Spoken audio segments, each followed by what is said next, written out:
Sup, ninjas? This is your underground radio, beaming out some shouts to a very funny hombre and one of my biggest influences, the intergalactic Frank-O-Matic, currently celebrating his 4th anniversary of playing games for the internet. Many thanks for the many obscure amusements, sir, and here's to many more. Now then, let's set the Wayback Machine for the ass end of the 1980s and play a little thing called The Revenge of Shinobi. This is one of two rather divergent sequels to Sega's 1987 arcade blockbuster Shinobi, the other being the 1989 arcade game Shadow Dancer, which would itself receive a Genesis adaptation in 1990. Now, this game has been LP'd before, but I've been wanting to revisit it, so why not share the love? For a game released only a few months into the Genesis's North American lifespan, it's amazing how much Revenge of Shinobi got right. Excellent graphics for its time, tight control, a fine Yuzo Koshiro soundtrack, a class act all the way. So please, make yourself comfortable and join me for a gem of the 16-bit era's infancy.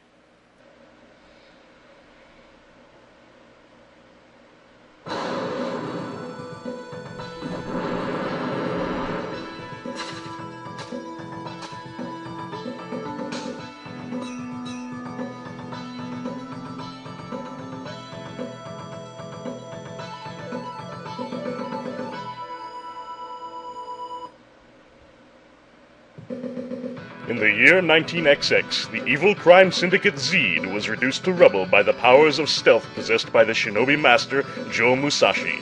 It seemed as if the world had returned to peace. But 3 years later, the world was once again swallowed in darkness. Zed had returned. With an incredible increase in power much greater than before, Neo-Zed became the strongest crime organization ever to exist. After establishing their mighty crime empire, Neo-Zed turned their efforts toward destroying the threat posed by these who possessed the powers of stealth. All of the followers of the power of stealth were attacked and their chief was killed. The chief with his dying breath told Musashi that Naoko, his bride-to-be, had been taken hostage by the Neo-Zed. So to get revenge for his comrades and bring back Naoko, Musashi set out to the heart of Neo-Zed. Alright. Let's check out our options menu. You've got your standard difficulty settings. We'll stick with the default as usual. Now, you can choose how many shurikens you have by default. There's a nice trick if you set that to 0 and leave it there for a while. The zeros will eventually join together into an infinity symbol, which makes the game a lot easier because you can pretty much constantly spam the screen with projectiles. So we're not going to do that. I'll leave it at the default of 50, which can actually be kind of restrictive sometimes. Yes, we've seen the intro. So let's begin. We'll be kicking things off in Japan. And I'm just going to drop a save state here to demo a few things. We can throw shurikens, jump, double jump, and if you attack while double jumping, you'll throw this impressive fan of shurikens, but that takes off 8 with every shot. Also, if you pause the game, you can select from 4 different ninjutsu techniques. The first is Ikazuchi, which surrounds you with a lightning barrier, and that allows you to tank a few hits without being stunned or losing any health. Second, we have Karyu, which blankets the screen in these fire dragon columns, and that just damages or destroys everything on the screen. Third is Fushin, which is really not very useful because all it does is increase the height of your jumps. There are really not many opportunities to use this in the game and have it actually mean anything. And finally, and most usefully, we have Mijin. That blows your ass up, damaging everything on the screen that gets hit by the blast, and you lose a life. Now you might think, why is that useful if it kills you? Well, normally if you die, you go back to the beginning of whatever part of the level you were in. But Mijin ignores checkpoints. You come back with a full life meter, right where you blew up. So if you're about to die anyway, it's a good way to do a little damage, and not have to worry about getting sent back in the level. I just picked up a POW, which causes my shurikens to turn into fireballs. And it also gives me this crossguard, which means I can block projectiles just by walking forward. The fireballs do quite a bit more damage. I think it's about 3-4 times as much damage as a regular attack. These bombs, by the way, will instantly go off if you touch them, and that's bad. Being at close range means you'll do a melee attack. When you're powered up, it's a sword strike, otherwise it'll be just a kick or a stab of your dagger. And these shuriken icons, the single ones give you 5, the crossed ones give you 20. It's good to stock up, especially if you like to use the fan attack a lot. But when you die, you lose any extra shurikens you collected. So that's yet another good reason to keep yourself alive. This is Hachi the dog. If you toss shurikens over his head, he'll catch them in his teeth. Attack low, though, and you blow up a dog and feel terrible.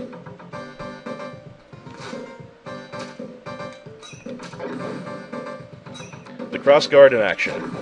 Very handy, but one thing about the power icon is that if you get hit, you lose it immediately. Well, that's part 1 of the first stage.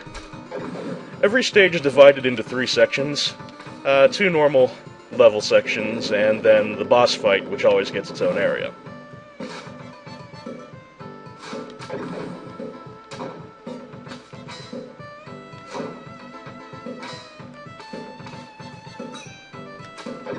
I do love that crossguard.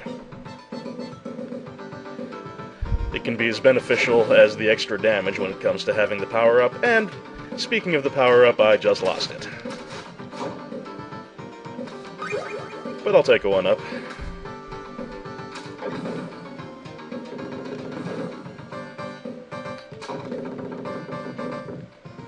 Especially when I can get it right back.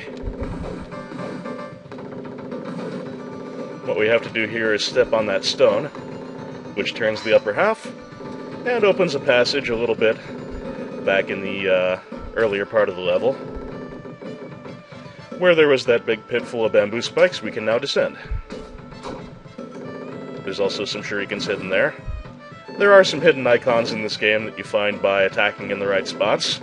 I don't know where very many of them are, but I'll grab them when I can. Back in 1990, which I think is when I first played this game, I really just played the hell out of it until I knew the game backwards and forwards, and I would very rarely take hits, or even, I very rarely die or even take hits in the first 2 levels. Actually, if there's one major drawback to this game, I'd say that it's very tilted toward level memorization. There are times where it's really hard to avoid being hit if you don't know what's coming. And unfortunately, I don't have that kind of memorization anymore, because I haven't played this game in, maybe a decade. Anyway, boss time. This guy's very easy if you have a power-up, because it means he'll die in rather few hits. The Blue Lobster, which is this guy's name, will normally block your attacks with his sword when his sword is up over his head like that. So you want to make him swing at you, then just pop him in the noggin. Easy peasy.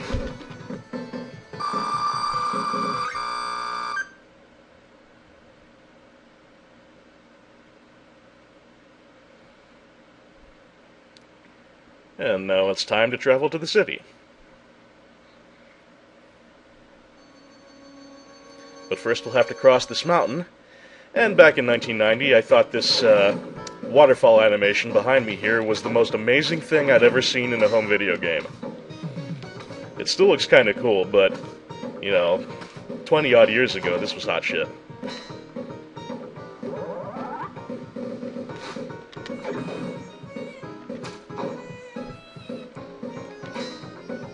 Oh, I lost my power-up. I didn't even see what hit me. Bumping into enemies incidentally will normally cause you to get knocked back, but not actually take any damage. There are exceptions to that, enemies that do damage on contact, but they're relatively rare. Well, shit. Okay, this is really early in the game for me to be dying, and I just lost a shitload of shurikens, but what can you do? Not only am I grossly out of practice, as always I'm going to play worse because I'm recording, and that's just the way things go.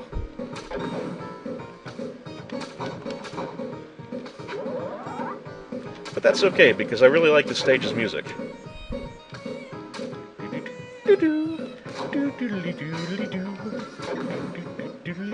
Okay, that's enough of that. Remember, that's a bomb. Wah! Oh, for a minute there I thought I could make the save. This is really embarrassing. If I die again, I'll cut it.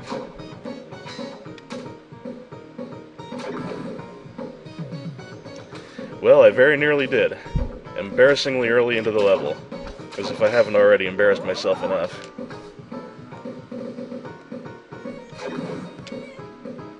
Whoa, hi there.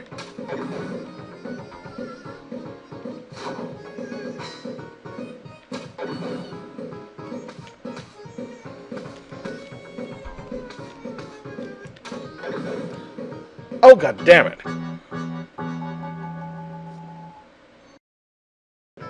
Okay, let's get it together, hon.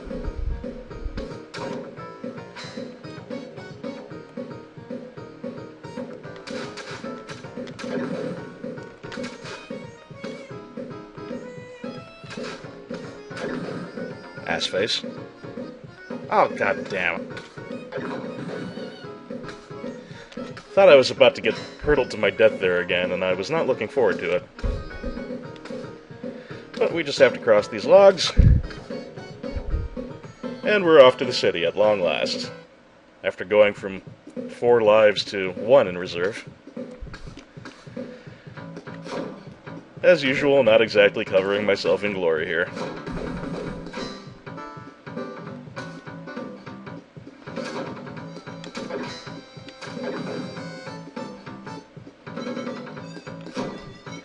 Fortunately, this level is considerably less riddled in death pits than the last one.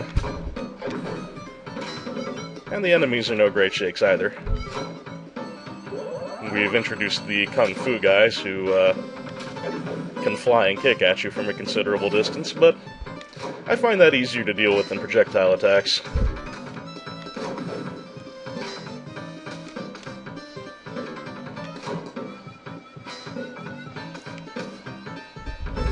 Ah! Bastard knocked me onto a dumpster. I feel vaguely slighted. Whoa. I forgot all about these guys. Or ladies, as the case may be. I have to get back up there, I'm certain of that. Can we make this jump? Not quite. God, how far do I have to backtrack to get up to the roof again?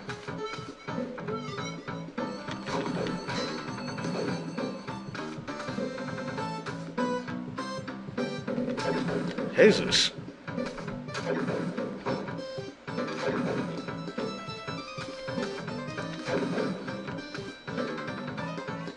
All right.